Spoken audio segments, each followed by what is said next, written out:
માતાજી મિત્રો, સ્વાગત છે તમારું બધાનું આજના વિડીયોમાં।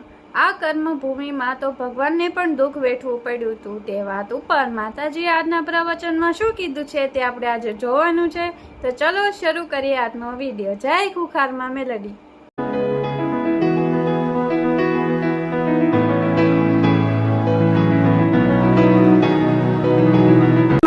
આપણો એ હિન્દુ ધર્મ છે કે જે કીડીના પ્રાણને જીવને મહત્વ આલે છે, નહીં તો બીજા કોઈ ધર્મમાં કીડીને શું મોટા મોટા જાનવરને કાપીને ખાતા હોય। આપણે સનાતન હિન્દુ છે। વડા જીભે માંસ ના અડારાય, જીભે કોઈ જીવોની કદાચ સ્વાદની પૂર્તિ માટે એને ખવાય નહીં, એને મરાય નહીં, તો જ તમે હિન્દુ કહેવાઓ। આ હું જાહેરમાં ખુખાર મેલડી બોલું છું। જો મારા રોમની કૃપા જોતી હોય ને તો આ વાતે સુધરી જજો દરેક। અજાણથી અત્યાર સુધી કરોડો ગુના થયા છે। મારા ભગવાનને તમારા માટે કગરી કગરી અને બધા કર્મો ધોવડાઈ દઈશ, પણ આ વાતે સ્વીકાર કરી લો। માં અત્યાર સુધી ભલે ગાયને દંડો માર્યો, કૂતરાને લાકડી મારી, કીડીઓને કદાચ જેમ તેમ અજાણે જોઈને અજાણથી ગમે તે રીતે અમારી જોડે માં અમારા જીવનમાં પાપ બન્યા। તમને એ ખબર નહીં હોતી તમે કયા પાપનું ફળ ભોગવો છો,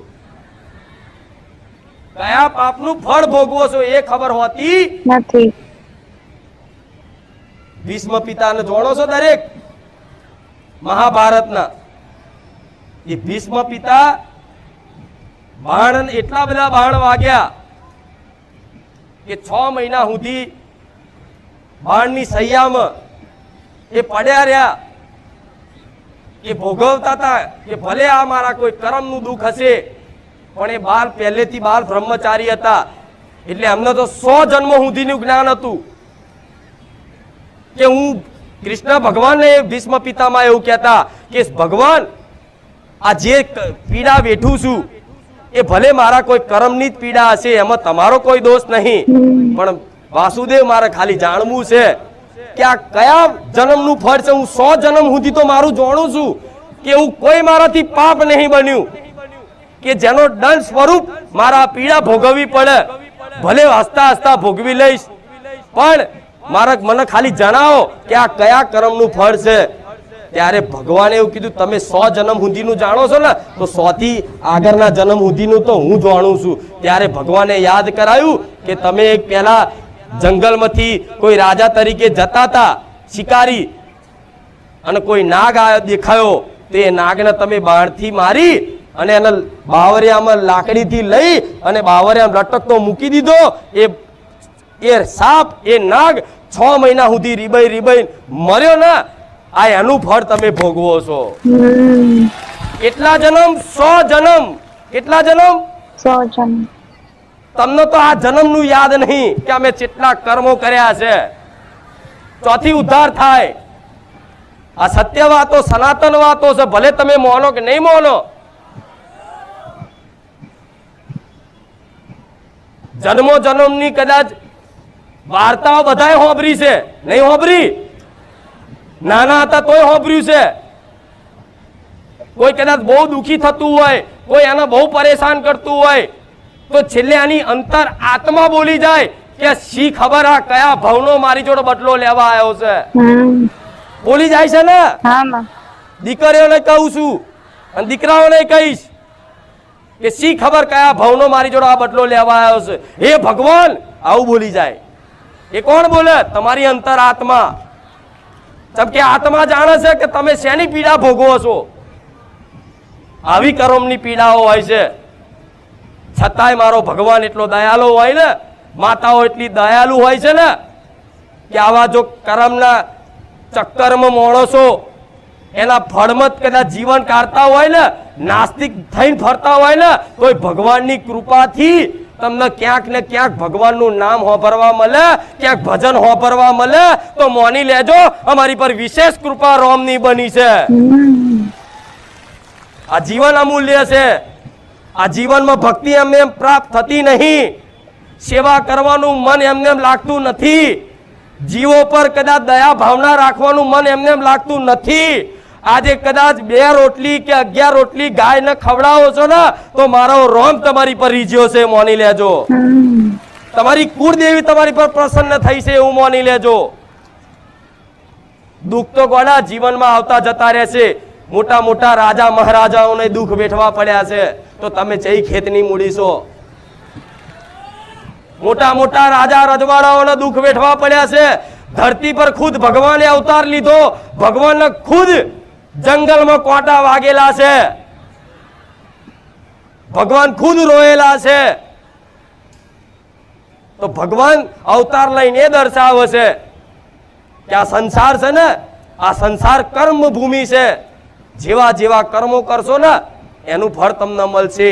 આ તમે જો સારું કરતા હશો ને તો ચિંતા કરવાની જરૂર નહીં, દાડા ગણવાની જરૂર નહીં.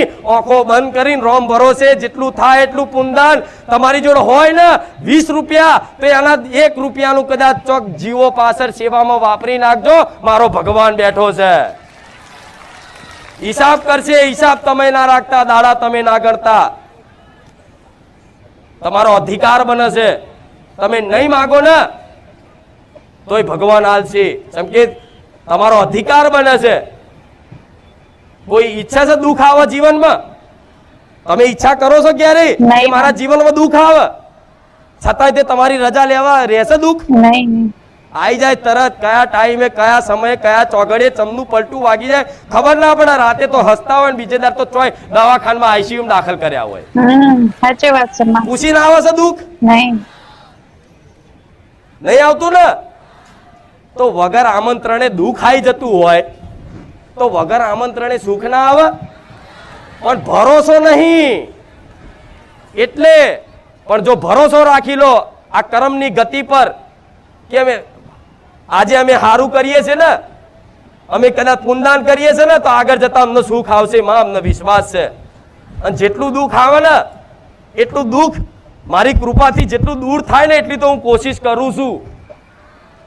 એમને મેરા નહીં થતા, ના થાય એવા અસંભવ કામ કરીને બેઠી છું. ખુખાર મેરડી એમને ઘાસ ખાઈને નહીં બેઠી, અહીં એમને નહીં બેઠી.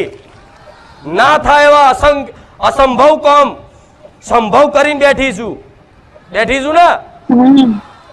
કઈક લોકોને તો મારા અવાજથી બીક લાગતી હોય પણ ખાલી મારો અવાજ પહાડી છે. એમને નહીં બેઠી. પણ મારે તમારું દરેકનું ભલું કરવું છે ને એટલે હું હાથ ફેરીને સમજાવું છું. દીકરા હું જે વાત કહું ને તમને, જે સમજાવું ને, જે સમજણ પાડું ને, જે શીખ આલું ને આંખો બંધ કરીને મોની લેજો. હું મારા ભગવાનને, મારો રામ મારી ગાદીએ બિરાજમાન છે, મારા રામનું નામ લેવાય છે તો એટલો વિશ્વાસ રાખજો ક્યારે હું ખોટી શીખ નહીં આલું.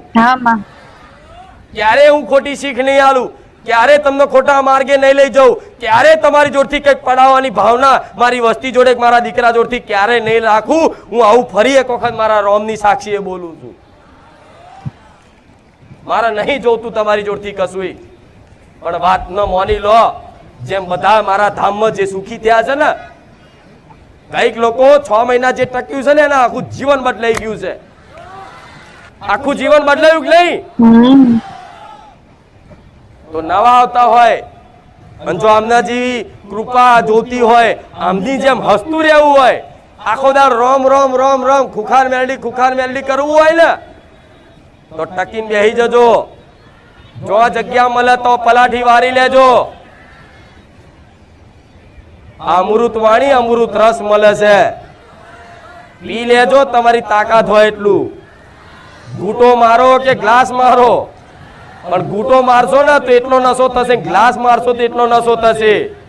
પણ મારા ચેટલા વાલા ભક્તો તો જગે જગ ભરીને પી ગયા.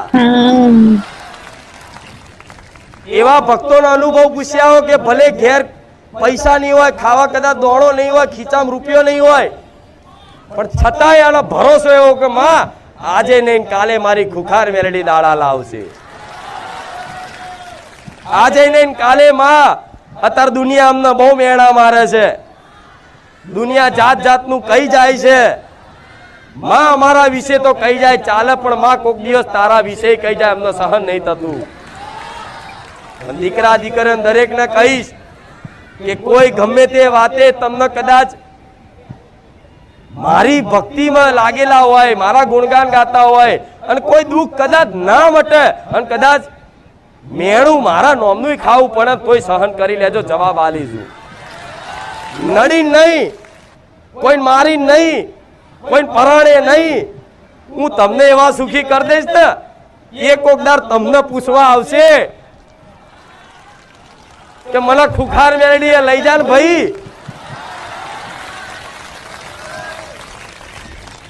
આ શું ખોટું? સાચો માં. એટલે હું જાણું છું મારો રંગ ચડવો એટલે બહુ કઠિન કાર્ય છે. એ આ દુનિયા છોડી દે તમને, ના ઘરના ના ઘાટના ના રહો, એક જ મારા રહો. ઓ બધા વિરોધ કરવાનું ચાલુ કરી દે શરૂઆતમાં. ઘરનાથી મોડીને કુટુંબનાથી મોડીને બધાય તમારા મિત્રો જે જોડે બેઠા હોય એ ધીરે ધીરે બધા ઉડવા મળે, છટકવા મળે. એકલા પડો, એકલા. કોકની જોડે કદાચ પૈસા માંગો ને ઉછીના તો પૈસા ના હાલવા દઉં, હું એક ઉખાર મેળડી.